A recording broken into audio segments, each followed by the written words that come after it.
হাসিনা কোনো হত্যা নির্দেশ দেননি। দেননি। আমি হিসেবে সাবেক প্রধানমন্ত্রী শেখ হাসিনা এবং সাবেক স্বরাষ্ট্রমন্ত্রী আসাদুজ্জামান খান কামাল এর পক্ষে রাষ্ট্রপক্ষ থেকে আনিত যে চার্জের অভিযোগ এসেছে সেই ফর্মাল চার্জ তার বিরুদ্ধে আমি ডিসচার্জের প্রেয়ার করেছি। আমি ডিসচার্জে তাদেরকে অব্যাহতির প্রার্থনা করেছি। অব্যাহতির প্রার্থনার মূল যে বিষয়গুলি ছিল সেগুলো এই যে তার বিরুদ্ধে যেসব সমস্ত কথাবার্তা এসছে সেগুলো কল্পিত, উদ্দেশ্যপ্রণোদিত, রাজনৈতিক উদ্দেশ্যপ্রণোদিত এবং যেগুলো এখন সত্যিকারের ভিত্তি নাই।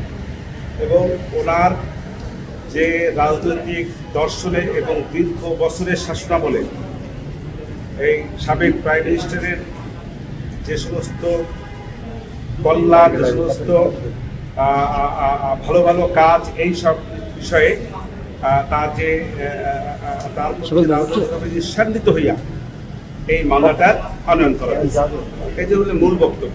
আর যে সমস্ত বক্তব্য স্পেসিফিকভাবে বলা হয়েছে এই যে প্রথম কথা হলো যে সে রাজাকারের নাতিপুতির যে বক্তব্যটা এসছে, সাবেক প্রধানমন্ত্রী রাজাকারের নাতিপুতি এইভাবে উনি বলতে চান না এবং বলেনও নাই। আর রাজাকারকে ধ্বংস করে দেওয়া, তাদেরকে হত্যা করা, এরকম একটা প্রশ্ন আসছে এই মামলার মধ্যে। সেক্ষেত্রে আমি বলেছি যে উনি দীর্ঘ বছর শাসন আমলে ছিলেন। উনি যদি চাইতেন রাজাকারকে হত্যা করে ফেলবেন তাহলে ইতিপূর্বেই পারতেন। উনি ইতিপূর্বে যেহেতু রাজাকারকে হত্যা করেন নাই, আজকে আসে কেন ওরা বাচ্চা ছেলেদেরকে হত্যা করবেন? এটা প্রথম কথা। দ্বিতীয় কথা হলো ওনাদেরকে বলা হয়েছে যে তাপস সাহেবের সঙ্গে উনি প্রণালাপ করেছেন, সেই প্রণালাপে বিভিন্ন ছাত্রদেরকে হত্যা নির্দেশ দিয়েছেন। আমি বলেছি এটা সঠিকটা, এরকম কোনো নির্দেশ প্রশাসনের পক্ষ থেকে কোনো ডকুমেন্টারি কোনো এভিডেন্স তাদের কাছে নাই। তৃতীয়ত হলো যে রংপুরে বেগম রোকেয়া বিশ্ববিদ্যালয়ের ছাত্র আবু সাইদের যে হত্যা নির্দেশ দিয়েছেন, এরকম কোনো বক্তব্য, যে বক্তব্যগুলো এনেছে এগুলো সঠিক নয়। কারণ হলো এরকম কোনো ডকুমেন্টারি এভিডেন্স এই রাষ্ট্রপক্ষে তার যে দাখিলীয় কাগজপত্র তার মধ্যে নাই। আর 4 এবং 5 নম্বর যে অভিযোগগুলি সেইগুলি বেলা 5টার, উনি তো বেলা 2টার, ওখানে বলা হয়েছে 14 আগস্ট থেকে 5ই আগস্ট, হ্যাঁ 14 জুলাই থেকে 5ই আগস্ট 2:30 বোধহয় সম্ভবত পাওয়া যাচ্ছে, একটু ভুল হতে পারে। সেইখানে মধ্যে ঘটনা। অতএব ওই দিন তো সে তো বাংলাদেশেই ছিলেন। অতএব এই তার বিরুদ্ধে যে অভিযোগগুলি 2, 4 এবং 5 নম্বর এসছে, এটা ওনার বেলায় প্রযোজ্য। আমার প্রার্থনা হলো আমি চাচ্ছি আসামিদেরকে এই মামলার দায় হইতে অব্যাহত। শুরুতেই বলেছে শেখ হাসিনা কোনো হত্যা নির্দেশ দেননি, প্রত্যক্ষ পরোক্ষ কোনোভাবেই না। সেটা সাক্ষ্য যখন হবে, তখন কল রেকর্ড যদি আসে, যখন যদি সাক্ষ্যতে দেখা যাবে, তখনকার বিষয়। তখন আমি তার জেরা করব। যারা যদি আমি সেই কল রেকর্ডকে মিথ্যা প্রমাণিত করতে পারি তাহলে এটা আমার পক্ষে যাবে, আর যদি মিথ্যা প্রমাণিত না করতে পারি বিপক্ষে যাবে। আর ঊর্ধ্বতন কর্তৃপক্ষের দায়ের বিষয়ে ঊর্ধ্বতন কর্তৃপক্ষের দায়ের বিষয়ে আমার বক্তব্য হলো এই যে ঊর্ধ্বতন কর্তৃপক্ষ হিসেবে যে কথাগুলি বলেছে সঠিক বলে না।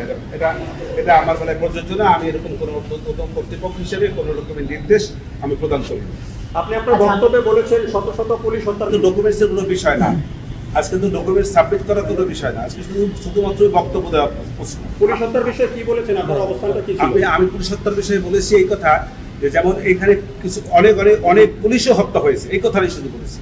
আপনি কি পলাতক বিআরসির সঙ্গে কোনো যোগাযোগ করতে পেরেছেন? আমি অঙ্ক বলি নাই। আচ্ছা আমি আপনি বললেন যে আজকে চার্জ হিয়ারিং ছিল, এই বিষয়গুলো মানে আইনের বিষয়ে চার্জ শুনানি ছিল, রাইট? এখানে যে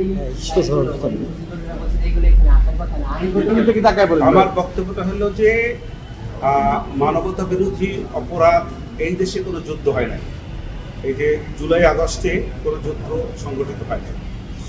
এখানে রাজনৈতিক যে পট পরিবর্তন এবং প্রতিহিংসা, হিংসা, তার প্রেক্ষাপটে এই কথা। অতএব যেহেতু কোনো যুদ্ধ সংগঠিত হয় নাই, অতএব যুদ্ধ অপরাধ থেকে উদ্ভূত যে সমস্ত অপরাধ মানবতা, সেইটা এখানে সংগঠিত হয় না। মানবতা বিরোধী সংগঠিত হয়েছে, মানে ওনারা যেটা বলছেন তাদের সঙ্গে যদি আগামীতে যোগাযোগ না হয় তাহলে আমরা কিভাবে চালাবো? আমি আমার যে কাগজপত্র, যে সমস্ত কাগজপত্র প্রসিকিউশন পক্ষ থেকে আমাকে দেয়া হয়েছে, সেই সকল কাগজপত্রের প্রেক্ষাপটেই আমাকে মামলা করতে হবে আপনি কি যোগাযোগের কোনো এবং চেষ্টা- আমি চেষ্টা করবো না। আমি যোগাযোগের চেষ্টা করার বিধান নাই, আইনের বিধান নাই। ওকে ভাই